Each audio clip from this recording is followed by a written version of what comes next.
another inspiring story na naman po ng pagpapagawa ng bahay ang ating matutunghayan ngayon, na kung saan isa na namang matagumpay na kababayan natin ang nakapagpagawa ng kanyang pinapangarap na bahay. And take note guys, yung contractor po nung gumawa ng bahay nito ay pwede po natin makausap.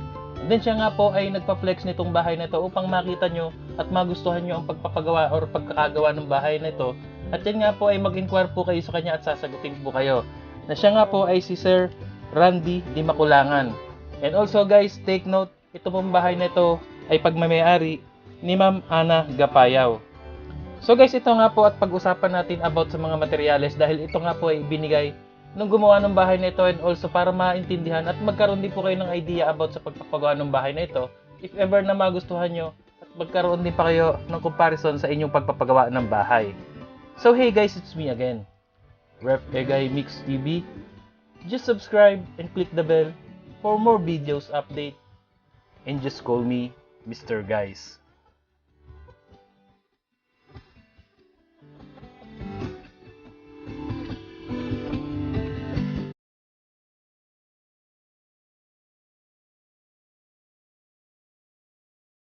So guys, ito nga po ang ating topic or pag-uusapan ngayon, ang pagpapagawa ng bahay ni Ma'am Ana Gapayaw. So guys, ito nga po ay naka-color roof and steel trusses na. And then ito nga ay naka-floor tiles, and then ang kanilang window ay ginamitan po ng jalousie window. So guys, ito nga po pag-usapan muna natin ang pagpapagawa or gamit sa pagpapagawa ng kanilang structural ng bahay.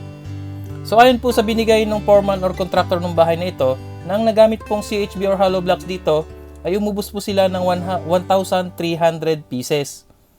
And then about naman po sa simento, ay nakagamit po sila dito ng 70 piraso. Yan po ay sa simento lamang. At sa mga bakal naman po guys, ay gumamit po sila dito ng sukat na 12mm at 10mm. And about sa 12mm po, ay nakagamit sila dito ng 60 pieces or 60 piraso. And then sa 10mm, ay nakaubos po sila dito ng 50 pieces. So lahat-lahat po ay 110 pieces. Yan po ay assorted sizes na. And then about naman po guys sa mga buhangin at graba. So ayon po sa binigay ni Sir Randy na details, is ito nga po ay nakagamit sila ng 6 elf na white sand. And then 3 graba po na elf. And then yan lahat-lahat po ang nagamit na yan about sa pagpapagawa ng structural ng bahay na ito.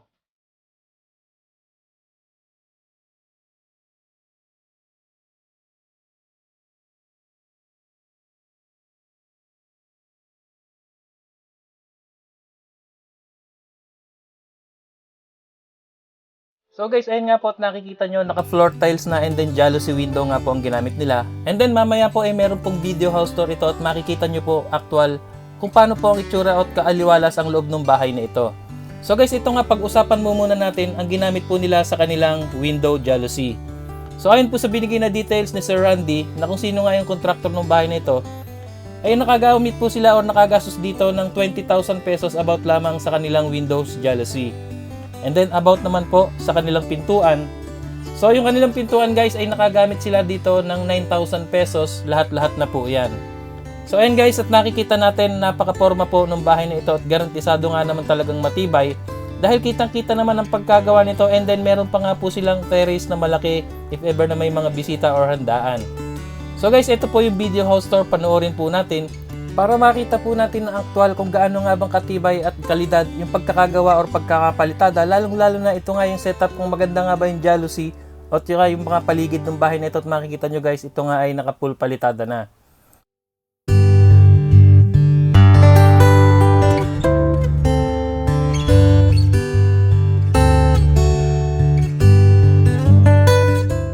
So guys, ayun nga po sa binigay na details ni Sir Randy. Ang sukat nga po ng bahay na ito ay 20 feet by 26 feet. At ito nga ay kinonvert natin by the meters.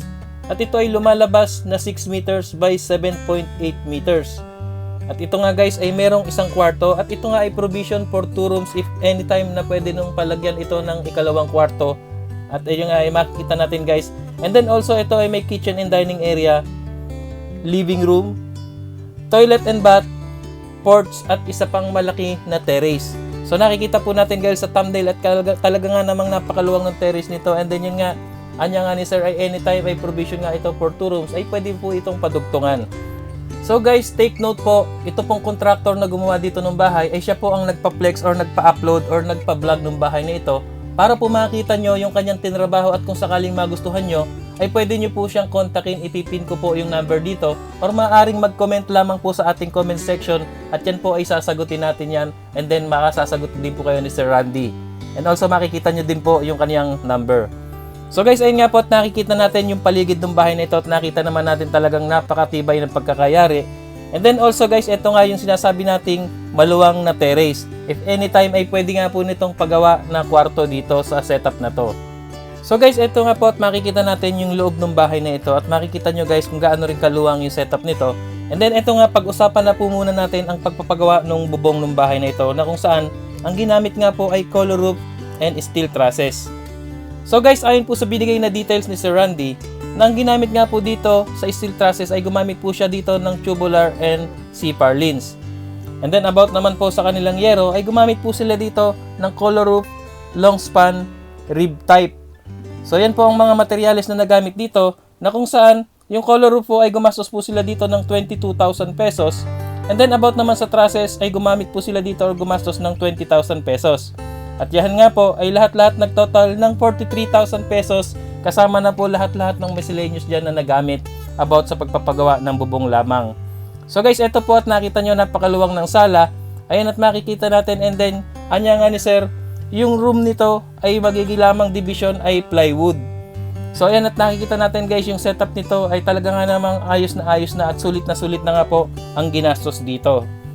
So guys, ito naman po ang ating pag-usapan about sa kanilang pagpapagawa ng floor tiles. Ayan nga at nakikita natin napakaganda po ng kanilang floor tiles.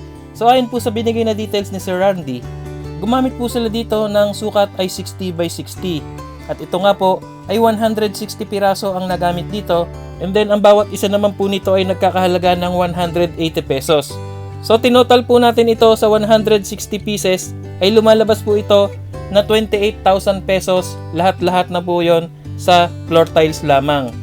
And also guys, about naman po sa manggagawa, ayon po sa binigay na details ni Sir Randy, ay 4 lamang po silang gumawa diyan and then ito nga ay wala pang isang buwan ay natapos na nila ito. So guys, ito nga po ayon po sa binigay na details ni Sir Randy na ang nagastos nga po dito ay nagkakahalaga ng 300,000 pesos. Yan po ay labors and materials na. So guys, ito naman pong bahay na ito yung nakikita nyo, ito po yung next project na ginagawa ni Sir Randy. At ito nga ay aabangan nyo ito guys, pag ito'y nabuo ay ipiflex din natin or ipifeature din natin ito. So yun nga guys, if ever na magustuhan nyo ang trabaho ni Sir Randy, kindly comment lang po dito sa ating comment section. At yan nga, ibipin ko rin ang number dito at para makita nyo at makausap nyo si Sir Randy. So yun nga guys, once again, congrats po sa iyo Ma'am Ana Gapayaw sa owner ng bahay na ito. At maraming salamat po sa pag-share at sa napaka-cute na bahay na ito at tunay nga naman na napakaganda at solid ang pagkatrabaho nito. And also maraming salamat din po sa iyo Sir Randy Di Makulangan sa contractor po ng bahay na ito na siya ang nagpa-flex ng bahay na ito para makita nyo guys. And also pag nagustuhan nyo ay kontakin lamang po natin siya. So yun nga guys, maraming salamat pong muli sa inyong panonood. Sana ay na-inspired at may natutunan tayo sa vlog na ito. Lalong-lalo na na-motivate at nakuhanan din po natin ng idea upang makapagpasimula na rin tayo ng ating pinapangarap na bahay, lalong-lalo na yung ating mga ganitong style or ganitong sukat lamang. So ikaw kapatid, kung na-inspired at may natutunan ka sa vlog na ito, ay mag-subscribe ka na agad at i-click ang notification bell para ma-update ka sa mga bagong videos natin about sa pagpapagawa ng mga bahay at may halong inspirational video at ito nga ay hango at tungo sa buhay na nagpapagawa ng bahay at ito ihahatid sa inyo ng buong buo ng inyong lingkod, Ref Egay at ng ating kaibigang si Mr. Guys. So maraming salamat pong muli sa inyong panonood. See you on my next video. Ingat po tayong lahat and God bless po sa ating lahat.